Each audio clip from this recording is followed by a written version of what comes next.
chemistry questions from 1997 question paper. The characteristic order of garlic is due to, I don't know name of chemical. Option A, a chloro compound. Option B, a sulfur compound. Option C, a fluorine compound. Option D, acetic acid. Thank God, because chemical name is not asked. Only element and compound is given. I am quite sure that sulfur is present to somewhat greater extent in garlic, giving characteristic order, because acetic acid I am aware. If you are consuming your Chinese food, then we are taking out vinegar. That vinegar is 4% dilute acetic acid. Actually, nowadays many people are using direct chemical, but that is not the thing. This is chemically prepared or synthetically prepared, one should not use. But by using fermentation, it's produced, then it is oil, then it is alright. Anyway, but you are now aware of what is characteristic order of acetic acid, that is the order of vinegar, not getting. Then second thing, if you are living in hot countries, tropical region particularly, or like me in Mumbai, and you're not washing out your socks for 15 days, continuously you are using out and not washing, then imagine what smell, that pungent smell should be there from socks. That is the smell of acetic acid. Anyway, so this is the acetic acid's option is not there. I have to remove that option because garlic is not spelling something like acetic acid. Then fluorine compound. If such high amount of fluorine is there in garlic, then one should not consume it at all. So I have to remove that option. The chloro compound and sulfur compounds are two options, but chlorine also in large excess we can't take. And so I should go by sulfur compound and actually check out the answer, that is sulfur compound. Now, because of this presence of sulfur, garlic is having many medicinal applications. If you are aware that anti-acidic properties and variety of uses of garlic, they are there. Apart from that, phosphorus is also present in good amount in this garlic as well as onion, and so it is recommended that one should consume it to great extent. No doubt, certain religions and certain caste people, they are considering garlic and onion as non-veg because of, I don't know why non-veg, it is not non-veg. And some people are saying that this is not consumed. Aggressiveness in person increases because of this, and in order to get calmness inside, we should have not consume, we should not at all consume garlic and onion. Anyway, everybody is having freedom to follow their own view, but it is recommended by many doctors also that use of garlic and onion should be there in food. Anyway, that is everybody's lookout here. Answer is sulfur. Which one? Next question. Which one of the following is an active component of oil of clove? So this is height of questions. Second question, they are asking essential component of particular substance, that is oil of clove. Methanol, eugenol, then menthol and benzaldehyde. I have to use logic. Oil of clove and methanol, that is methyl alcohol, not matching up. Because one can consume oil of clove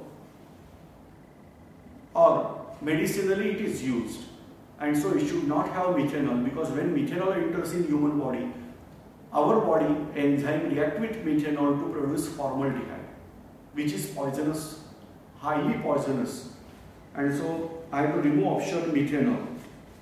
Menthol, but menthol is not supposed to be present in clock oil. On knowledge base, if you are studying out, you are getting answer as eugenol, that is the active component of oil of clove. Next question, most reactive among the halogen is? This is very easy question. If you are looking at periodic table, the halogens we are writing as fluorine, chlorine, bromine and iodine. If you are studying out chemical properties, then reactivity decreases as we move down the group. They all belong to 17th group, or we are saying that as 7A group in periodic table. Astatine, that is next element, not considered as halogen. So we are starting from fluorine, chlorine, bromine and iodine. Out of that, you can observe iodine crystals. Purple, violet color, nice crystals are there. Bromine at room temperature under little pressure can liquefy. Brown color, bromine Br, you can consider as brown color. Chlorine, it is having somewhat pale green color. Yellowish greenish color is there for chlorine, but fluorine is not free to observe very easily. Now fluorine is very highly reactive. In periodic table, if you are saying that which is the highest reactive element or having very high electronegativity, answer goes to fluorine. Before discovery of fluorine, answer was going to oxygen. But on discovery of fluorine, answer is now as fluorine. Fluorine can take electron from oxygen also, and fluorine can react with inert element also, like krypton and xenon. They are forming compounds with fluorine. Later on, these compounds are converted into oxides also. But initially, important thing is that first snatching out of electron, that is carried out by fluorine. Now, you may ask question how we are going to store fluorine. The answer is that usually certain polymers are used. They are already reacted with fluorine and then they are used, or even copper vessels are used, because copper vessels initially reacting with fluorine to forming a compound, that is CuF2. A black color coating is observed, and now fluorine is not able to penetrate that, and then we can store it. Anyway, it is highly reactive or highest reactive, and that's why it was detected but not isolated for many years. As compared chlorine, bromine, iodine, no doubt chlorine is highly reactive, but as compared to fluorine, it is not that reactive.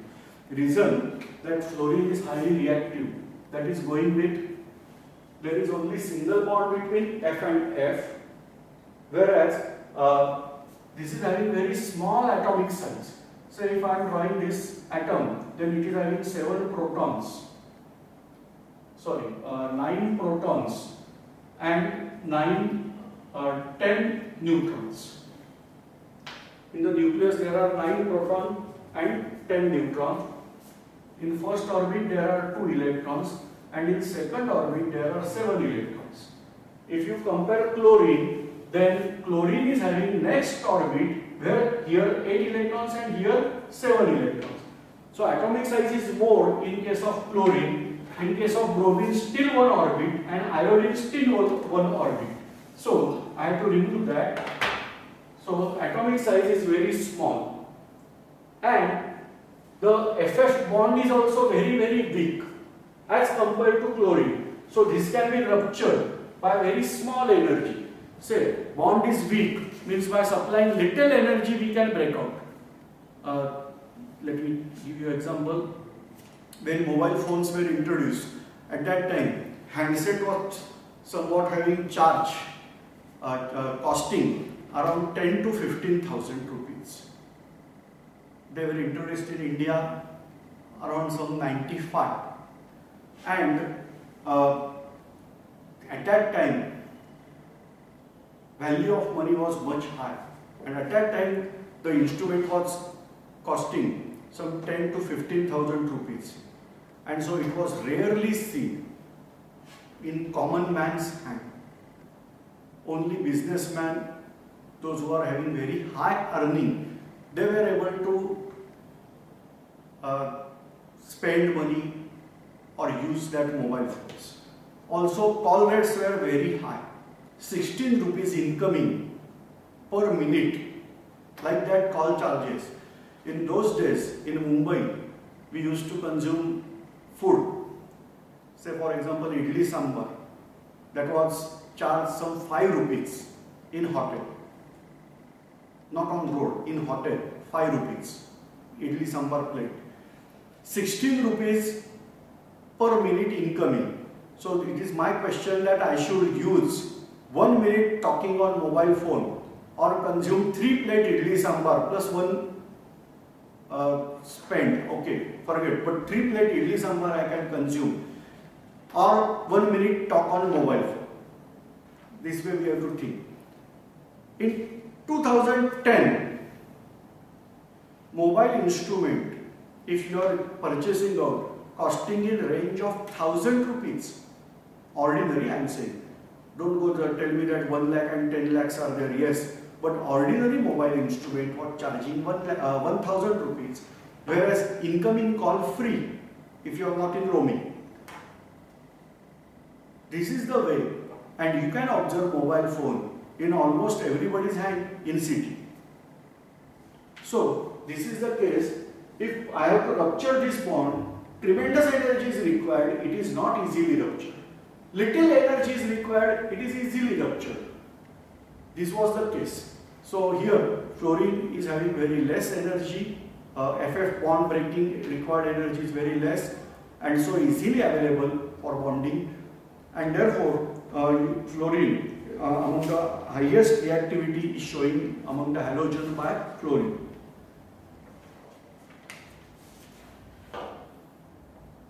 Which one of the following was used as a chemical weapon in the First World War? Belong to World War First, means history question.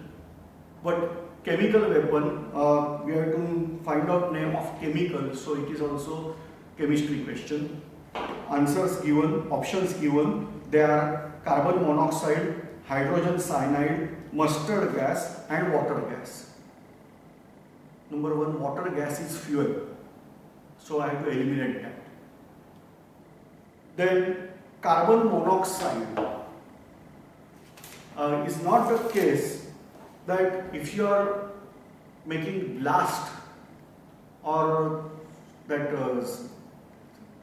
weapon is there, the chemical cylinder is breakdown and only carbon monoxide is there, then people may die instantaneously or affect to greater extent, immediately.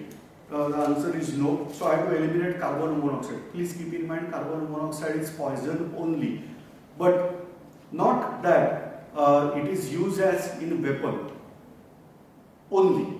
So I have to remove that. Hydrogen cyanide, yes, hydrogen cyanide is severe poison. But I don't know the quantity required in bomb and what is the effectiveness of this. So I have to think of hydrogen cyanide as well as mustard gas. But with knowledge I can go for mustard gas, and that is the use to kill, first paralyze and then kill the person. So answer here is mustard gas and not hydrogen cyanide. Next question, which one of the following has the highest fuel value or calorific value? Hydrogen, charcoal, natural gas and gasoline. Answer here again based on knowledge only. Hydrogen, actually when we are discussing ideal fuel properties, at that time maximum properties of ideal fuel are satisfied by hydrogen only. Only one property, the safety, is not there for hydrogen. Otherwise hydrogen should be considered as best fuel on Earth also. Why I am saying on Earth also? Because on Sun, hydrogen is the fuel. No doubt it is used for fusion reaction, not for chemical reaction. But on Earth we can use for chemical reaction also. Hydrogen is having variety of outlets. Say for example, we have hydrogen torch. Don't consider that torch working on hydrogen. Actually, hydrogen molecule like F2 we discuss here. Hydrogen is single bonded with hydrogen. HH. Suppose I am rupturing of this bond, then whatever hydrogen is produced, this hydrogen is having one proton and only one electron revolving around it. And so it is highly reactive. There are various allotropes of hydrogen. Out of that, one important allotrope we are calling as active hydrogen. Don't confuse with nascent hydrogen. Nascent hydrogen is also highly reactive, having half-life time of only 0.3 seconds. But still it is reactive. But apart from that, active hydrogen is another another allotrope of hydrogen, which is very highly reactive. It is also having half-life period of 0.3 seconds. So this is obtained, just there is arc. I am just taking out 2 electrodes over here and high voltage is applied, high EMF is applied, then torch arc is produced. If you observe welding, then whatever you are observing a continuous spark, that is called as arc. Through that arc, in absence of oxygen, suppose you are passing out hydrogen, then the hydrogen atom is produced from hydrogen molecule. H2 is molecule. The hydrogen atom is produced, which is going in very high excited state. And on recombination, it leads to liberation of energy. At that time, one can rise temperature till 5000 degrees Celsius. This is highest temperature recorded by chemical reaction. This is called as hydrogen torch.